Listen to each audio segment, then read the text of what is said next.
Hello friends, இன்றைக்கி இந்த வீடியோவில் வந்து ராகி வச்சு ஒரு ஸ்மூதி தான் பண்ண போகிறோம். மார்னிங் பிரேக்ஃபாஸ்ட்டுக்கு இதை எடுத்துக்கிட்டிங்கன்னா ரொம்ப ஃபில்லிங்காக சூப்பராக இருக்கும், டேஸ்ட்டு கூட.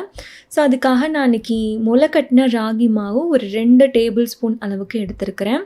அந்த மாவில் நல்லா சூடாக கொதிக்க தண்ணியை இந்த மாதிரி ஊற்றிக்கோங்க. ஊற்றிட்டு நல்லா எந்த வித கட்டியும் இல்லாமல் நல்லா மிக்ஸ் பண்ணி எடுத்துக்கோங்க. கொஞ்சம் பொறுமையாக நல்லா மிக்ஸ் பண்ணி எந்த கட்டியும் இல்லாமல் இந்த மாதிரி ஸ்மூத் பேஸ்ட்டாக செஞ்சு எடுத்துக்கோங்க. இது ஓரமாக இருக்கட்டும். இப்போ ஒரு பாத்திரத்தில் இந்த கிளாஸில் 2 கிளாஸ் அளவுக்கு நான் தண்ணி சேர்த்துருக்குறேன். தண்ணி வந்து ஓரளவுக்கு நல்லா சூடாகணும். பாருங்கள், இந்த அளவுக்கு சூடானதுக்கப்புறமா ரெடி பண்ணி வச்சுருக்கிற அந்த ராகி பேஸ்ட் இருக்கு இல்லையா, அதை இது கூட சேர்த்து இந்த மாதிரி நல்லா மிக்ஸ் பண்ணி விட்டுக்கோங்க. இப்போ வந்து ஸ்டவ்வை மீடியம் ஃப்ளேமில் வச்சு நல்லா குக் பண்ணி எடுத்துக்கோங்க. அடிக்கடி இந்த மாதிரி கலந்து விட்டுக்கோங்க, இல்லைன்னா அடி பிடிக்க சான்ஸ் இருக்குது. இப்போ இந்த ராகி தண்ணி வந்து நல்லா திக்காகணும். பாருங்கள், இப்போ கிட்டத்தட்ட நல்லா திக்காக இருக்குது. இன்னுமே வந்து நல்லா கெட்டியாகணும்.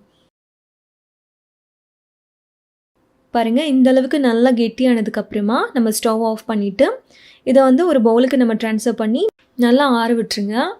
அது ஆறட்டும். இப்போ ஒரு ஜூஸர் ஜாரில் ஒரு ஆப்பிள் நான் இன்றைக்கி எடுத்துருக்கிறேன்.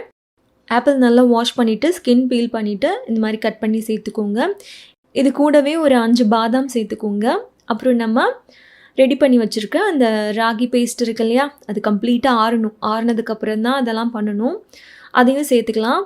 கூடவே இனிப்புக்காக 1 டேபிள் ஸ்பூன் அளவுக்கு நான் ஹனி சேர்த்துருக்கிறேன்.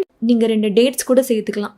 இல்லை சும்மாவே சாப்பிட்டா நல்லா தான் இருக்கும் அப்படின்னு நினச்சிங்கன்னா நீங்கள் எதுவுமே சேர்க்காதீங்க. ஹனியும் சேர்க்காதீங்க, டேட்ஸும் சேர்க்காதீங்க. அப்புறம் ஒரு 200 ml அளவுக்கு பால் காய்ச்சி ஆற வச்சு சில்லுன்னு இருக்கிற பாலை நான் சேர்த்துக்கிறேன். நல்லா இப்போ ஸ்மூத்தாக அரைச்சி எடுத்துக்கலாம். இந்த மிக்சியோட ரிவ்யூ நான் ஆல்ரெடி சேனலில் போட்டிருக்கிறேன். லிங்க் டிஸ்கிரிப்ஷனில் நான் கொடுத்துருக்குறேன், வேணா செக் பண்ணி பார்த்துக்கோங்க. பாருங்கள், நம்மளோட ராகி ஸ்மூதி சூப்பராக ரெடி ஆயிடுச்சு. நான் கொஞ்சம் டெக்கரேஷனுக்காக மேலே வந்து கிரான்பெரி இருக்கு இல்லையா, இந்த ட்ரைட் கிரான்பெரின்னு சொல்லுவாங்க, அதை நான் போட்டிருக்கிறேன். அவ்வளோதாங்க. மார்னிங் வந்து பிரேக்ஃபாஸ்ட்டுக்கு இந்த மாதிரி நீங்கள் சாப்பிடும்போது வெயிட் லாஸ்க்கும் ரொம்ப நல்லது, ஹெல்த்துக்கும் ரொம்ப நல்லது.